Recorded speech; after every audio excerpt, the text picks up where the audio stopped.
여러분 반갑습니다. 이 시간은 우리 지난 시간에 이어서 우리 시편 8편을 함께 읽고 묵상하도록 하겠습니다. 우리 지난 시편 7편은 이 다윗이 자신의 억울함을 호소하고 또 하나님의 공의로운 심판을 이렇게 기다리고 또 그에 대한 확신 가운데 하나님에 대한 찬양을 다짐하면서 이렇게 마무리가 되었습니다. 그래서 7편 마지막을 보시면 내가 여호와께 그의 의를 따라 감사하며 지존하신 여호와의 이름을 찬양하리로다 라며 다짐했는데, 오늘 시편 8편은 역시 다윗의 시고 다윗이 그 7편의 다짐을 실현하면서 시편 8편을 이렇게 기록해 나가고 있습니다. 특별히 시편 8편은 우리 시편 23편과 함께 많은 그리스도인들에게 애송되고 또 잘 알려진 시입니다. 특별히 우리는 복음 성가를 통해서도 상당히 이 시편 8편을 많이 알고 있죠. 그런데 이 시편 8편과 관련된 재미난 일화가 하나 있는데, 이 아폴로 11호가 달 나라로 탐사를 떠나면서 그 달에 영구적으로 남겨두기 위해서 이 각 73개국에서 어떤 메시지를 수집했는데, 이때 이 로마의 바티칸이 이 시편 8편을 제출했다고 하는 그런 역사적인 일화가 있습니다. 그것처럼 이 시편 8편은 온 우주에 충만한 그 하나님의 위엄과 또 하나님의 영광을 찬양하는 그런 시이기 때문에 이 달이라는 행성에 이렇게 인간이 처음으로 이렇게 탐사를 하면서 충분히 이렇게 남길 만한 메시지가 아닌가 생각이 됩니다. 먼저 우리 시편 8편의 구조를 한번 볼까요, 여러분들? 예, 먼저 우리 1연 제4연으로 이렇게 나눠서 볼 텐데, 1연은 1절과 2절 부분이 되고, 온 우주에 충만한 이 하나님의 영광과 위엄을 찬양하고 있습니다. 여러분 한번 읽어보셨겠지만 다시 한번 1절과 2절을 보시고 따라오면 좋을 것 같습니다. 아까 말씀드린 대로 온 세상에 충만한 하나님의 위엄과 영광에 대한 찬양이 제1연에서 나타나고 있습니다. 여기 보면 뭐 1연에서 위엄이라는 단어가 안 보이지만 사실 거기 아름다움으로 번역된 단어가 그 히브리어가 사실은 어떤 위엄을 뜻하는 단어입니다. 그래서 아름다움이라고 이렇게 좀 더 의역하기보다는 그 하나님의 위엄이라고 직역하는 것이 더 낫지 않나 생각이 듭니다. 근데 여러분 1절과 2절을 잘 보시면 몇 개의 단어들이 이렇게 쌍을 이루어 등장하고 있는데, 먼저 온 땅과 하늘, 그리고 어린아이와 젖먹이, 죄송합니다.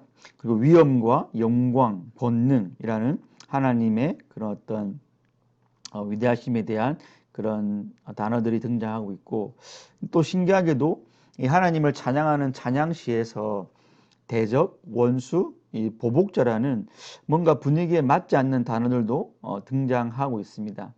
그래서 이 2절에서 갑자기 대적, 원수, 보복자와 같은 이 단어들이 등장하는 데 대해서 여러 가지 말들이 있지만, 우리가 이 시편 8편 전체 내용을 훑어볼 때 이 내용은 뭐 어색하거나 또 후대에 누가 삽입한 것이 아니고 이 충분히 들어올 수 있는 그런 내용이다라고 여러분 생각해 볼 수 있습니다. 왜냐하면 우리 하나님께서는 이 시편 8편의 이 찬양을 받으실 때 정말 이 세상 가운데 모든 사람들이 다 하나님을 찬양하지는 않잖아요. 당연히 그렇게 해야 되지만 그렇게 하지 않는 환경 가운데 죄로 말미암은 그런 어떤 인생의 반역들이 있습니다. 근데 하나님은 오늘 본문에서 이 어린아이, 특별히 젖먹이의 입을 통하여서 하나님 권능을 세우시고 그를 통하여서 대적들, 원수, 보복자들의 입을 막아버리심으로 곧 승리하심으로 또 찬양받기에 합당하신 하나님의 그 역사를 드러내시는 분으로 나타나고 있습니다. 그러니까 하나님의 그 위엄과 하나님의 영광은 바로 대적들과의 전쟁의 승리, 확실한 승리를 통해서도 나타나는 것들인데, 바로 그 일에 있어서 하나님이 어린아이와 이 젖먹이의 입술의 고백을 사용하신다고, 어떻게 보면 좀 의아스러운 하나님의 방법이지만 성경 곳곳에는 하나님이 약한 자, 또 지혜롭지 못한 자, 그리고 또 어린아이를 이렇게 비유나 상징으로 들어서 하나님이 그들을 통해서 당신의 강함과 지혜로우심과 당신의 위대하심을 나타내신다고 했기 때문에 성경 전체의 틀과 상당히 잘 맞아떨어지는 것이 바로 1절과 2절입니다. 그런 전쟁을 통해서 우리 하나님은 더욱더 찬양받기에 합당하신 분으로 계시되고 있는 것을 저와 여러분들이 기억할 필요가 있습니다.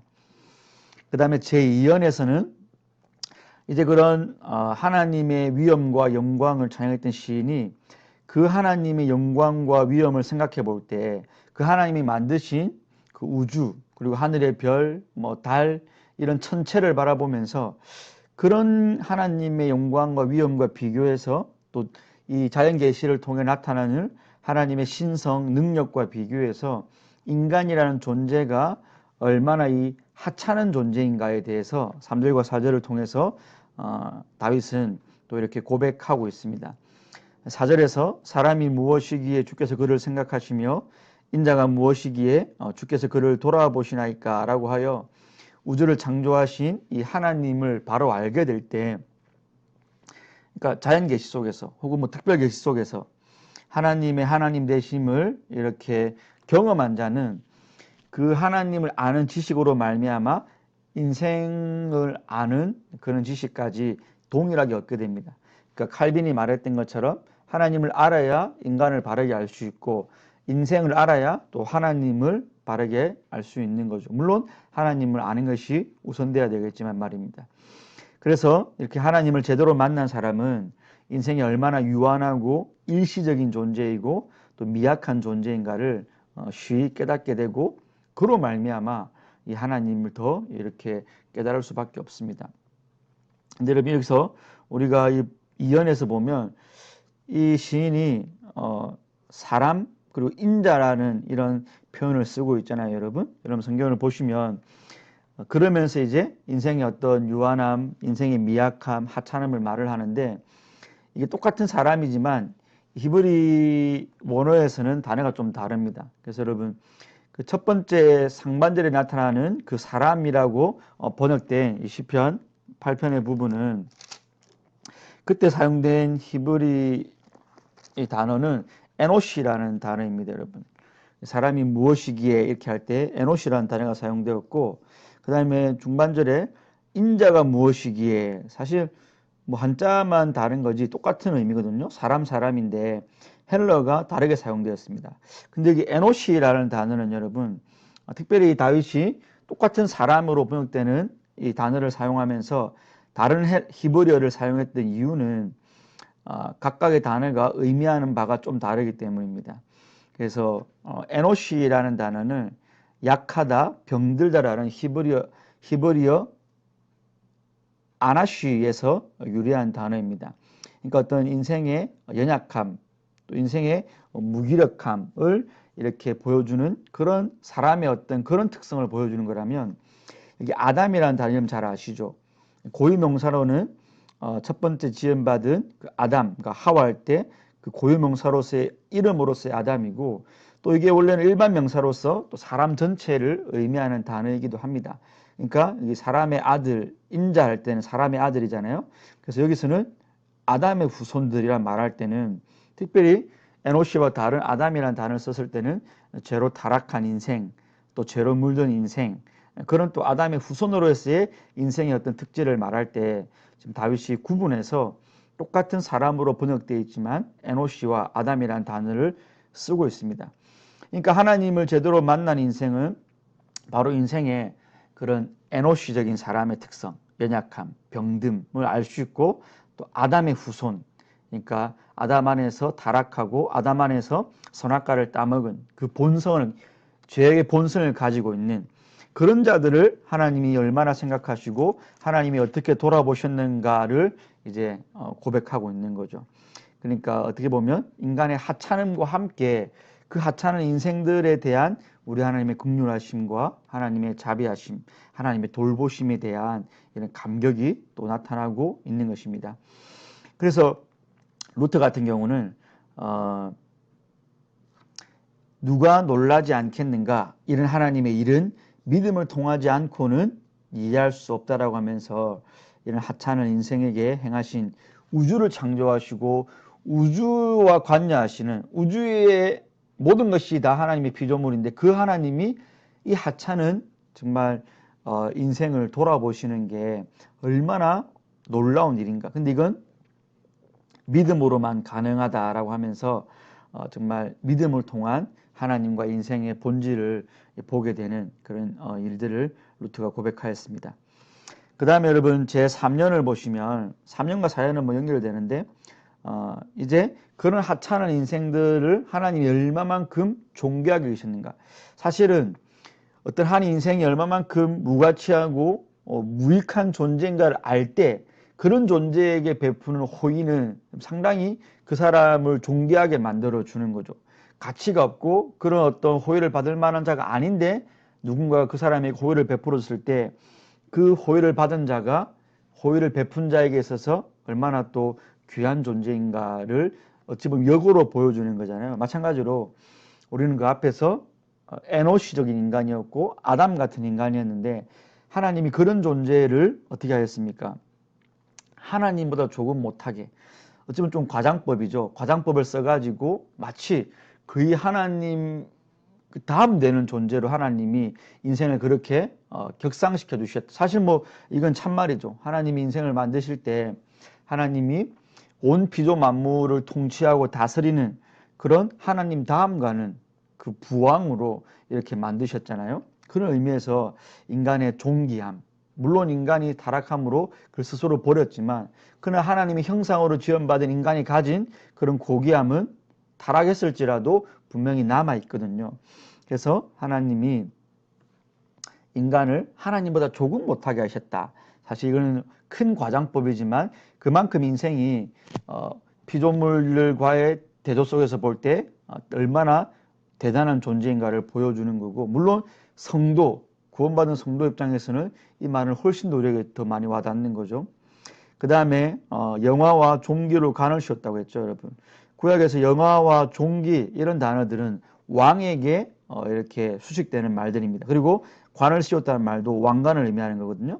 여기는 왕적인 권세를 말을 하는 거죠. 하나님이 인간을 그렇게 높이시고 그에게 피조 만물을 통치할 수 있는 왕적인 권세.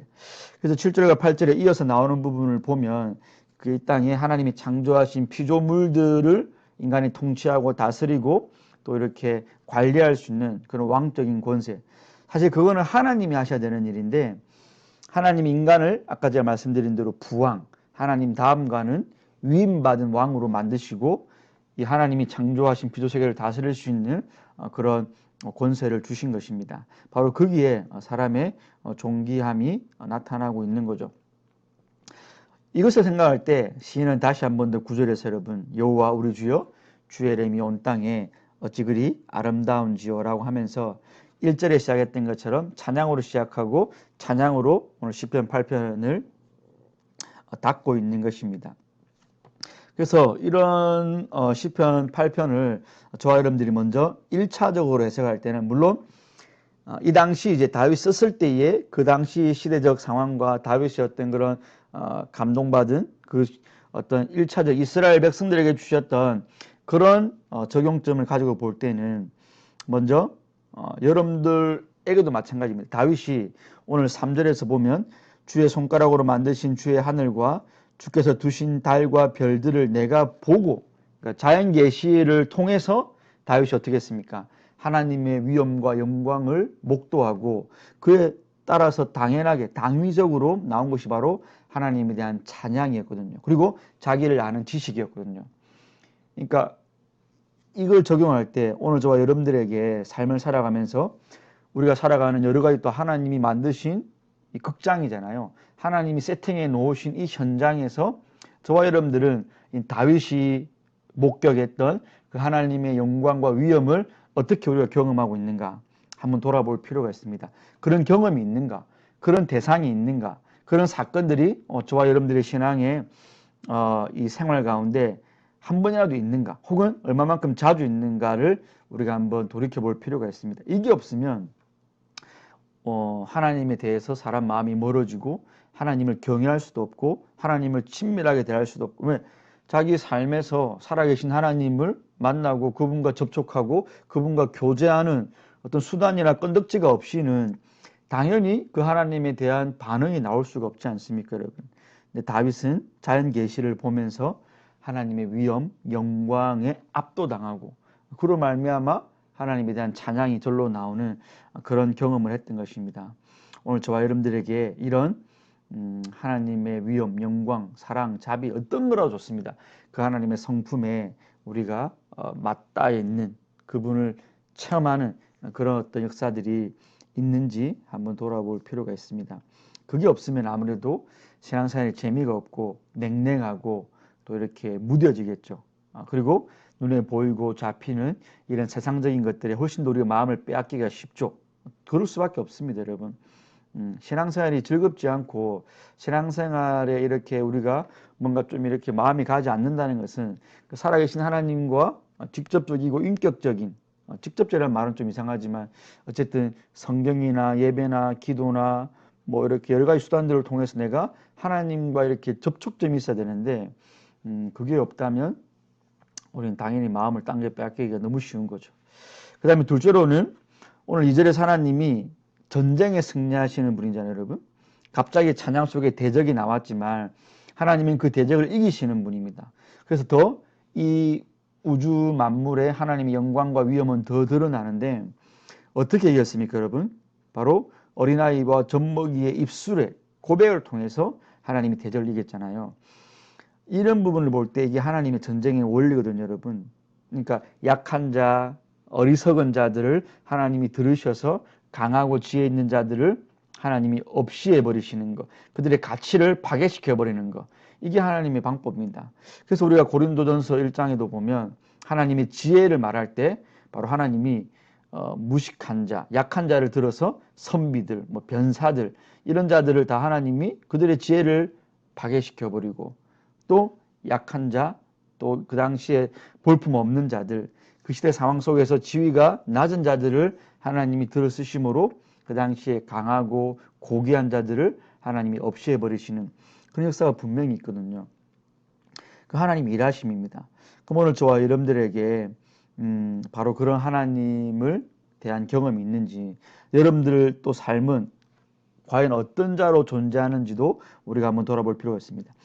우리가 크게 이 시편 8편에 지금 1절과 2절에 나와 있는 이런 본문을 보면 세 가지 부류의 사람 대상이 있습니다. 첫 번째는 하나님이죠. 우주의 영광이 충만하시고 위엄이 충만하신 자존하시는 스스로 계시고 창조주신 분이 계십니다. 두 번째는 대적자, 원수, 보복자로 나오는 자기 스스로 하나님처럼 돼서 하나님과 싸우려고 하는 소위 그런 소위 자존자, 가짜 자존자들. 그다음 세 번째는 뭡니까, 여러분? 어린아이와 젖먹이죠. 의존자죠. 그러니까 참된 자존자, 가짜 자존자, 의존자가 있습니다. 그러니까 하나님은 어떻게 하신다고요? 참된 자존자는 의존자들을 통해서 소위 자기 스스로 자존자인 줄 알고 착각하고 하나님 대적하고 하나님께 반역하는 자들을 파괴시켜 버리시는 거죠. 그럼 과연 저와 여러분들은 의존자로 살아가는지, 그분을 의지하고 약하고 내가 정말 낮은 자에 있고 또 정말 내가 무가치해 보이는 그런 자리에 있더라도 하나님만 의지해서 이 세상을 이기는 그 승리자의 삶을 살고 있는지, 아니면 자기 스스로 뭘 해보겠다고 소위 그런 가짜 자존자의 자리에 올라가서 하나님과 막 싸우고 하나님께 불평하고 원망하고 하나님이 하시는 일에 도저히 동의하지 못하고 그런 상태로 내가 살아가고 있지 않은지, 여러분은 가짜 자존자입니까? 아니면 의존자입니까? 그리고 여러분이 의존자로서의 그런 승리와 그 하나님의 능력을 우리가 맛보며 살아가고 있습니까? 를 한번 또 질문해 볼 수 있겠죠. 마지막으로 우리가 8편을 통해서 아까 8편에서 우리 2연 3년이 인간의 하찮음과 인간의 존귀함이었잖아요, 여러분. 그렇습니다. 우리가 인간이 얼마나 하나님 앞에서 하찮은 존재인가를 알 때 그런 인생을 하나님이 얼마나 높이셨는가를 또 동시에 알 수 있거든요. 그러니까 하나님을 아는 지식과 인간을 아는 지식이 이렇게 균형 있게 있지 못한 사람은 결코 자기를 객관적으로 바라볼 수 없습니다, 여러분. 뭐 그 어떤 철학적 사조나 철학적 어떤 개념을 가지고 오고 과학적인 어떤 뭘 가지고 오고 뭐 인문학적인 소양을 가지고 와서 나는 괜찮은 존재야. 인생은 뭐 인생 스스로 어떤 주권적인 존재야. 인생은 하나님이 필요 없어. 인생은 뭐 진화인 존재야. 그럼 사실 이런 철학이나 과학이나 시대 사조에서부터 우리의 생각이 지배를 받잖아요. 만약에 니체처럼 인생은 초인적인 존재다. 하나님 필요 없다라고 하는 사람은 인간이 다 자기 인생의 주권을 가지고 뭔가를 해결하려고 할 겁니다. 그리고 인생의 어떤 이런 과학적 진화론에 빠진 사람은 뭐 우월의식, 그리고 또 적자생존, 강한 자만 살아남는다. 여기부터 나온 게 뭡니까? 나는 강한 자니까 우쭐하든지, 나는 강하지 못하니까 뭐 나는 자기 열등감을 가지든지. 그러니까 이런 모든 자기 자신에 대한 또 세상에 대한 인식 판단은 그 어떤 가치관에 따라서 이게 좌지우지 될 수밖에 없어요. 근데 대부분의 사람들은 다 그게 소위 잘못된 객관적 체계를 갖고 있고, 그것도 아닌 사람 대부분은 주관에 의해서 나는 아니야, 나는 나쁜 사람, 나는 부족한 사람이야, 혹은 나 정도면 괜찮아. 그러니까 객관적인 어떤 그게 아니고 주관에 의해서 자기를 판단하거나, 객관적이라고 생각하는 사람마저도 요즘에 이런 책들이나 이런 어떤 자기 개발서나 뭐 위로서를 보면 다 뭐 너는 괜찮아, 너는 괜찮은 존재야, 너는 충분해, 뭐 너는 자격이 있어, 이런 말들 많이 하거든요, 여러분. 그게 다 인본주의잖아요, 인본주의. 그러니까 하나님이 인간에 대해서, 하나님이 여러분에 대해서, 하나님이 지금 그렇게 교만한 여러분에 대해서, 하나님이 지금 그렇게 열등감에 빠져 있는 여러분에 대해서 뭐라고 하시는지 우리가 들어야 되는 것입니다. 하나님은 교만한 자들에게는 뭐라 하십니까? 인생이 너희 게 아니다. 너희 위에 하나님이라는 절대자가 있다. 신이 있다. 그 앞에서 어떻게 너희가 스스로 교만해서 하나님처럼 될 수가 있느냐라고 말씀하시고, 열등감에 빠져 있는 우리 성도들에게는 내가 너를 존귀하게 만들었고, 내가 너를 사랑하고 있고, 내가 너를 돌보고 있는데 왜 너가 스스로 너의 어떤 주관적인 상황, 너의 어떤 내면의 어떤 그런 소리에 네가 함몰되어서 내가 너를 존귀하다고 하는데 너 스스로가 너를 깎아내리고 다른 사람과 비교하면서 열등의식에 빠져 있고, 다른 사람과 경쟁 속에서 나는 이렇게 우월한 존재가 아니야라고 진화론적 사고에 빠져서 자기 자신을 올가매느냐라고 하나님이 물어보시는 겁니다. 여러분들은 어떤 존재이고 여러분들은 어떤 자기인식, 자아인식을 가지고 세상과 관계하고 계십니까? 우리는 바른 게 있어야 되는 거죠. 교만하지는 않지만 우리는 담대한 거죠. 용기는 있는 거죠. 비굴하지 않는 겁니다. 그리고 우리는 열등감에 빠지지 않지만 우리는 겸손함이 있는 거죠. 이런 어찌 보면 뭐 중농이라는 말도 맞을 수 있겠지 모르겠지만, 우리는 성경에서 하나님이 나를 바라보시는 그 객관적인 진리 토대 안에서 나를 바라볼 수 있어야 되는 겁니다. 이게 이제 1차적으로 여러분 이 시편 8편을 그냥 1차적인 이스라엘 선민들이 그 당시에 봤을 때로 본다면 이렇게 해석할 수 있고, 물론 다윗은 그렇게만 보지 않았을 겁니다. 물론 또 이걸 더 연구한 사람들은 구약시대라도 여기서 예수님을 발견할 수 있었을 겁니다. 특별히 이 구절을 우리가 8편을 구속사적으로 그리고 그리스도 중심적으로 해석할 때 조금 더 이런 어떤 예언과 성취의 이런 구체적인 걸로 들어가 보자면, 먼저 2절 같은 경우가 마태복음 21장에서 예수님이 직접 인용하셨습니다. 여러분, 거기 화면을 보시면 예수님이 예루살렘에 입성하시고 뭐 백성들이 나와서 호산나 호산나 하고 다윗의 자손이 찬양하니까 당연히 대제사장들과 서기관들은 꼴 보기 싫죠. 그때 이제 예수님께 말을 하니까 예수님이 하신 말씀이 어린아이와 젖먹이들의 입에서 나오는 찬미를 온전하게 하셨나이다 함을 너희가 읽어본 적이 없느냐라고 하면서 이 시편 8편 오늘 이 2절을 인용해 온 것입니다. 그러니까 사실 예수님이 시편 8편을 바로 당신에게 대한 말씀으로 이해하고 계셨다는 거죠. 그래서 시편 8편의 2절이 바로 예수님이 예루살렘에 입성하실 때 그 아이들이 호산나라고 찬양하고 예수님을 높이는 그 장면을 통해서 성취가 되고 있다라고 예수님은 그렇게 성경을 해석해 주고 계신 것입니다. 그러므로 우리가 이 시편 8편의 나머지 부분들도 예수님을 토대로 우리가 해석해 볼 때, 또 우리가 앞에 제가 말씀드렸던 적용과는 또 다른 적용의 포인트가 이렇게 생성이 되는 거죠. 특별히 이 4절 이하, 시편 8편의 4절 이하는 여러분 훨씬 더 많은 부분을 인용하겠습니다. 한번 여러분 읽어봅시다. 길지만 중요한 부분이니까. 자, 보세요. 히브리서 2장에서 하나님이 우리가 말하는 바 장차 올 세상을 천사들에게 복종하게 하심이 아니니라. 그러나 누구인가가 어디에서 증언하여 이르되 사람이 무엇이기에 주께서 그를 생각하시며 인자가 무엇이기에 주께서 그를 돌보시나이까. 그를 잠시 동안 천사보다 못하게 하시며 영광과 존귀를 관을 씌우시며 만물을 그 발 아래에 복종하게 하셨느니라 하였으니 만물로 그에게 복종하게 하셨은즉 복종하지 않은 것이 하나도 없어야 하겠으나 지금 우리가 만물이 아직 그에게 복종하고 있는 것을 보지 못하고 오직 우리가 천사들보다 잠시 동안 못하게 하심을 입은 자 곧 죽음의 고난 받으심으로 말미암아 영광과 존귀로 관을 쓰신 예수를 보니 이를 행하심은 하나님의 은혜로 말미암아 모든 사람을 위하여 죽음을 맛보려 하심이라. 자, 그럼 여기 보면 나와 있지만 오늘 시편 8편 4절 이하에 하나님이 인생을 하나님보다 조금 못하게 창조하셨다. 그런 부분들. 그리고 하나님이 그 인생을 영광과 존귀로 관을 씌우고 피조세계를 만물을 통치하고 다스리게 하셨다라는 부분이 누구에게 나옵니까? 누구에게 성취된 겁니까? 바로 예수님에게 성취되었다. 어떻게요? 근데 그게 바로 예수님의 십자가의 죽으심, 그러니까 예수님의 낮아지심이 바로 예수님이 천사보다 못하게 되었다. 이런 예수님의 비하가 그렇게 성취가 된 거고, 예수님의 높아지심, 예수님의 승귀라고 하거든요. 승귀는 바로 만물을 통치하시는 것으로, 만물을 다스리는 것으로 나타날 거다라고 이렇게 히브리서 기자는 시편 8편의 내용을 우리 예수님의 낮아지심, 그러니까 그분이 친히 사람이 되고 사람의 몸을 입고 오신 것, 높아지심, 부활하시고 이제 권세를 얻고 만물을 다스리시는 그런 예수님에 대해서 이렇게 8편을 적용시키고 있는 것을 보게 됩니다. 근데 중요한 거는 그럼 뭐 시편 8편이 예수님으로 성취가 됐네. 이렇게 땡 끝나면 안 됩니다.